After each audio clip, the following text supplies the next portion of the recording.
Good morning to all of you guys. कैसे हैं आप सभी? आशा करते हैं आप लोग अच्छे होंगे। अच्छे क्या, मस्त होंगे और अपना पढ़ाई भी अच्छे से कर रहे होंगे। ठीक है। हम लोग पिछले वीडियो में देखे थे, क्लास 10th का साइंस देखे हुए थे। फिर कुछ बच्चों ने कमेंट किया तो हम सोचे कि कुछ जीके का भी क्वेश्चन ले चलते हैं, जिससे कि नॉलेज कुछ बढ़ेगा बच्चों सबका। ठीक है। तो आज हम लोग बिहार बोर्ड से हट के कुछ वीडियो बना रहे हैं, जिससे कि आप लोग को कहीं कहीं आप जाते हैं मार्केट में तो या फिर कोई भी क्वेश्चन पूछ देता है, या फिर छोटे छोटे एग्ज़ाम में भी बहुत सारे क्वेश्चन आते हैं। तो ये 2025 के जनरल नॉलेज से उठाए गए क्वेश्चन हैं सब। ठीक है। तो आप लोग का बहुत बहुत स्वागत है मेरे प्यारे से यूट्यूब चैनल पे, ऑर्नेट स्टडी सेंटर पे। ठीक है। चलिए हम लोग वीडियो स्टार्ट करते हैं। हमारा जो पहला क्वेश्चन है वो बोल रहा है, भारत के किन राज्यों में उर्दू को द्वितीय भाषा का दर्जा प्रदान किया गया है। ठीक है। तो इसका जो करेक्ट ऑप्शन हो जाएगा कि बिहार में और उत्तर प्रदेश दोनों जगह में क्या दिया गया है, उर्दू को द्वितीय भाषा का दर्जा प्रदान किया गया है। जो दूसरा नंबर क्वेश्चन है, लोकसभा में एक भी दिन नहीं जाने वाले प्रथम भारतीय प्रधानमंत्री कौन थे। तो चौधरी चरण सिंह थे। चौधरी चरण सिंह जो थे कभी भी लोकसभा में नहीं गए थे और प्रथम ही हुए। मतलब बाकी लोग जो भी हैं सब लोग लोकसभा में गए हैं, वो कभी नहीं गए हैं। ठीक है। तो वो पहले प्रधानमंत्री थे जो कि लोकसभा में नहीं गए हुए थे। चलिए अगला क्वेश्चन 3 नंबर हम लोग देखते हैं। 3 नंबर जो क्वेश्चन बोल रहा है, भारत में महलों की शहर कौन सा है। तो भारत में महलों के शहर को कोलकाता को बोला जाता है। 4 नंबर क्वेश्चन, भारत के प्रथम ब्रिटिश गवर्नर जनरल कौन थे। तो इसका जो करेक्ट ऑप्शन हो जाएगा ये वाला ऑप्शन। क्या हम उत्तर ही लिखे हुए हैं, ऑप्शन इसमें नहीं डाले हैं, ताकि डायरेक्ट आप लोग अपना, अगर अभी तक आप लोग कॉपी पेन नहीं लिए हुए हैं तो ले लीजिए और ले करके लिखते जाइए, क्योंकि एकदम बेसिक क्वेश्चन से ही है जनरल नॉलेज का। अगर आप लोग लिख लेते हैं तो बहुत अच्छा रहेगा। कहीं भी आपको कोई भी गांव या छोटे कहीं भी दुकान वगैरह पे जाते हैं सामान लेने, तो बहुत सारे लोग होते हैं जो आपके दिमाग को आइडिया लगाने के लिए कुछ कुछ क्वेश्चन जीके से पूछ लेते हैं। क्योंकि अगर आप 10th और 12th में रहते हैं तो आपका दिमाग जीके की तरफ आप नहीं रहते हैं कि जीके भी हमें पढ़ना है, लेकिन थोड़ा बहुत रहेगा नॉलेज तो अच्छा रहेगा। मान लीजिए कोई पूछ दिया तो आपको काम करेगा। इसलिए अगर तक नहीं लिए हैं तो आज आधा घंटा 15 से 20 मिनट हमको समय दीजिए, आपको जीके का कुछ बेसिक क्वेश्चन बता देंगे। अपना नोट कर लीजिए, याद कर लीजिएगा, बाकी आपको कहीं कोई भी पूछे आप अपना आंसर दे दीजिएगा। ठीक है। तो इसका जो करेक्ट ऑप्शन ये हो जाएगा। चलिए अगला देखते हैं हम लोग। जो 5 नंबर क्वेश्चन है वो बोल रहा है, भारत की वह कौन सी नदी है जिसमें हीरे पाए जाते हैं। तो कृष्ण नदी है जो दक्षिण भारत में पाई जाती है। ठीक है। ये आपसे क्वेश्चन दो तीन प्रकार से पूछा जाता है। जैसे ये हो गया, भारत की वह कौन सी नदी है जिसमें हीरे पाए जाते हैं, और इसी में अगर क्वेश्चन ऐड हो जाए कि वह कहाँ पाई जाती हैं, तो दक्षिण भारत में। ठीक है। और नदी का नाम क्या है, कृष्ण नदी नाम है। मोर को कब राष्ट्रीय पक्षी घोषित किया गया था। तो 31 जनवरी 1963 को यह मोर को राष्ट्रीय पक्षी घोषित किया गया था। यहीं एक और क्वेश्चन आप लिख लीजिएगा कि भारत का राष्ट्रीय पक्षी कौन है। आप क्वेश्चन बना के आप लिख सकते हैं, तो ये मोर आ जाएगा। मोर आपका राष्ट्रीय पक्षी है और इसको कब घोषित किया गया था, 31 जनवरी 1963 को घोषित किया गया था। 7 नंबर जो क्वेश्चन है वो बोल रहा है, डॉक्टर भीमराव अम्बेडकर का जन्म स्थान कहाँ है। तो महू में है। ठीक है। मध्य प्रदेश में एक महू नाम का गांव है जिसमें उनका जन्म हुआ था। ठीक है। चलिए आगे देखते हैं। भारतीय गणराज्य के प्रथम सभापति कौन थे। तो डॉक्टर जाकिर हुसैन थे। ठीक है। भारतीय गणराज्य के प्रथम सभापति कौन थे, तो इसका आंसर हो जाएगा डॉक्टर जाकिर हुसैन थे। ठीक है। भारत में सबसे बड़ा होटल कौन सा है तथा कहाँ है। इसमें आ गया ना क्वेश्चन। जो नदी वाली बात है दोनों एक साथ पूछ लिया, वैसे ही उसको भी आप लोग लिख लीजिएगा। दोनों एक साथ क्वेश्चन आपसे पूछा जा सकता है। ठीक है। तो इसका जो करेक्ट ऑप्शन हो जाएगा, दक्षिण मुंबई में स्थित है। ठीक है। ओबेरॉय शेल्टन नामक ये होटल है जो समुद्र के किनारे पर है।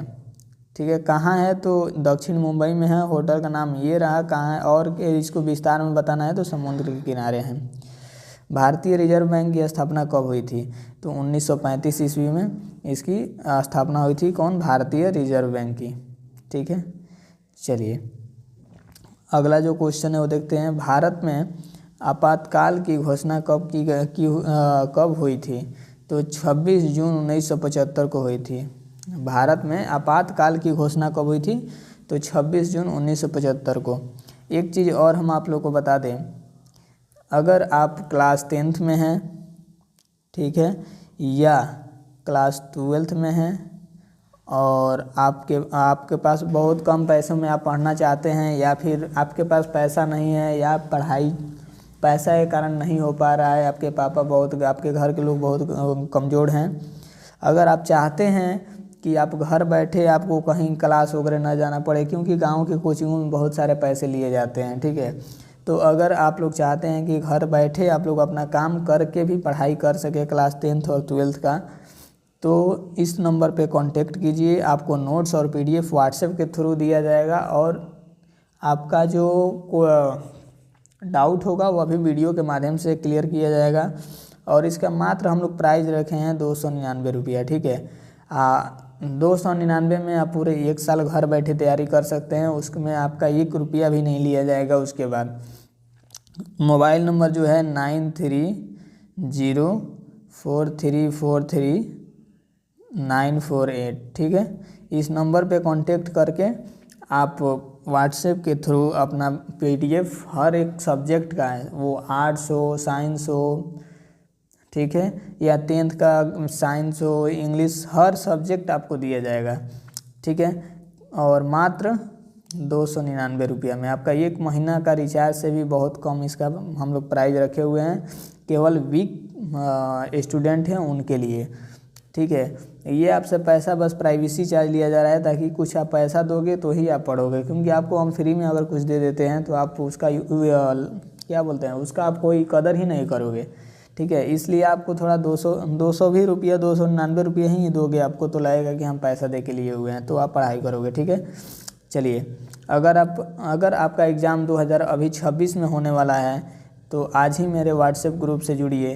ठीक है, और जुड़ करके मेरे व्हाट्सएप क्वेश्चन लीजिए व्हाट्सएप के थ्रू और ले करके पढ़ाई कीजिए। अभी से भी आप अगर कुछ भी नहीं पढ़े हैं तो 350 प्लस कर सकते हैं। ठीक है, अगर आपको थोड़ा बहुत भी पढ़े हुए हैं तो हम 400 प्लस का आपका तैयारी 2 से 3 महीने में करा सकते हैं, इसलिए आज ही कांटेक्ट कीजिए। चलिए अगला क्वेश्चन हम लोग देखते हैं। भारत का प्रथम समाचार पत्र कौन सा है और वह कब प्रकाशित हुआ था तो इंडिया गजट समाचार पत्र का नाम है, और वह 1776 में कोलकाता में प्रकाशित हुआ था। कब और कहाँ भी अगर क्वेश्चन पूछते तो आपका 3 क्वेश्चन इतना ही में क्लियर हुआ। ठीक है, चलिए अगला देखते हैं हम लोग 13 नंबर। महाभारत के युद्ध को किसने दिव्य दृष्टि से देखा था? संजय नामक व्यक्ति थे जो देखे हुए थे। ठीक है, चलिए 15 नंबर क्वेश्चन देखते हैं। महात्मा गांधी को सर्वप्रथम महात्मा किसने कहा था? रविंद्रनाथ टैगोर ने। ठीक है, अगर आपसे पूछ दिया जाए कि राष्ट्रीय गान किसने लिखा था तो यही वो व्यक्ति हैं जो लिखे हुए थे, रविंद्रनाथ टैगोर ही राष्ट्रीय गान जो हम लोग जनगण गाते हैं वो चीज़ ये लिखे हुए थे। ठीक है, चलिए 15 नंबर क्वेश्चन देखते हैं। राजीव गांधी के दादाजी का नाम क्या था? जहांगीर खां। क्या था? जहांगीर खां। ठीक है, 15 क्वेश्चन हम लोगों ने क्लियर कर लिया। अब 16 नंबर की ओर हम लोग बढ़ रहे हैं। भारतीय क्रांतिकारियों में सबसे पहले फांसी किसको दी गई थी? खुदीराम बोस को। खुदीराम बोस जी को दिया गया था सबसे पहले फांसी। भारतीय क्रांतिकारियों में सबसे पहले फांसी किसको दी गई थी अगर क्वेश्चन आ जाए तो खुदीराम बोस।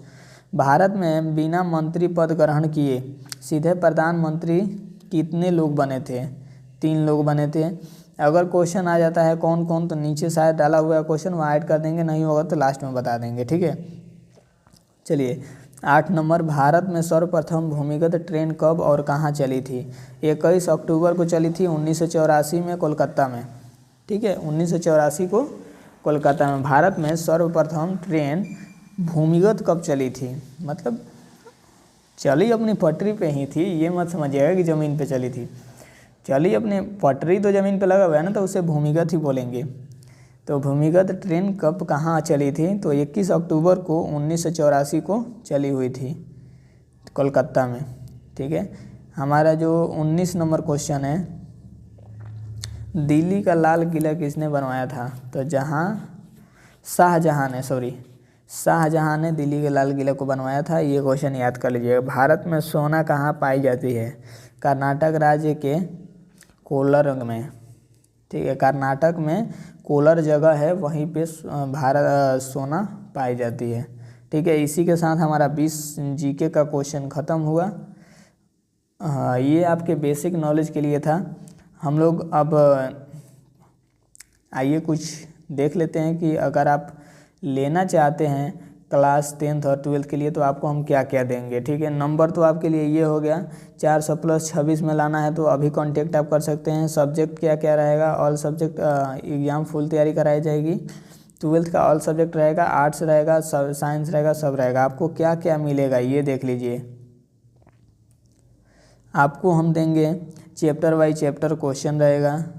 ठीक है, top 10 subjective question, 40 objective question.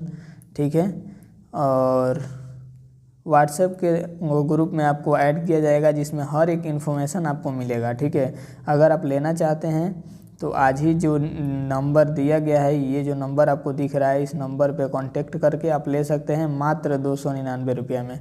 आपसे कोई अधिक चार्ज नहीं किया जाएगा, मात्र 299 रुपये में आपको ऑल PDF दिया जाएगा। ठीक है, तो इसी के साथ हम लोग क्लास को करते हैं एंड, और अगले वीडियो में हम लोग फिर से लाएंगे क्या 10th क्लास का बायोलॉजी का क्वेश्चन। ठीक है, बायोलॉजी का क्वेश्चन हम लोग देखेंगे अगले वीडियो में, और पिछले वीडियो में हम लोग देखे थे सब्जेक्टिव क्वेश्चन, और अगले वीडियो में देखेंगे क्या पिछले वीडियो में देखे थे हम लोग ऑब्जेक्टिव क्वेश्चन, इसमें देखेंगे सब्जेक्टिव क्वेश्चन। ठीक है, पूरे 120 हम लोग अब सब्जेक्टिव देखेंगे। ठीक है, पूरे 120 सब्जेक्टिव देखेंगे, वह भी 2 महीना के पहले ही। आप 120 सब्जेक्टिव याद कीजिए, कर लीजिएगा। आपके एग्ज़ाम में 100% आएगा ही आएगा, क्योंकि वो सारे क्वेश्चन NCERT बेस्ड हैं, plus question bank, model paper सभी को मिला करके वो बनाए गए हैं। ठीक है, इसलिए आप लोग उसे ज़रूर पढ़िएगा और कॉपी पे उसको ज़रूर नोट कीजिएगा। ठीक है, आंसर भी बहुत साधारण भाषा में बनाया गया है, इसलिए उसको नोट डाउन करिएगा। अगर नोट डाउन नहीं करना है तो आपको A4 से, आप मेरे व्हाट्सएप ग्रुप से जुड़िएगा, आपको A4 साइज PDF मिल जाएगा। ठीक है, आप प्रिंट करवा के या फिर अपने फ़ोन से भी डेली निकाल के आप पढ़ सकते हैं। ठीक है, तो चलिए मिलते हैं नेक्स्ट वीडियो में। बहुत बहुत धन्यवाद पूरा वीडियो देखने के लिए। अगर आज का क्लास अच्छा लगा हो तो मेरे चैनल को सब्सक्राइब कीजिए, शेयर कीजिए, लाइक कीजिए, कमेंट कीजिए। ठीक है, मिलते हैं अगले वीडियो में।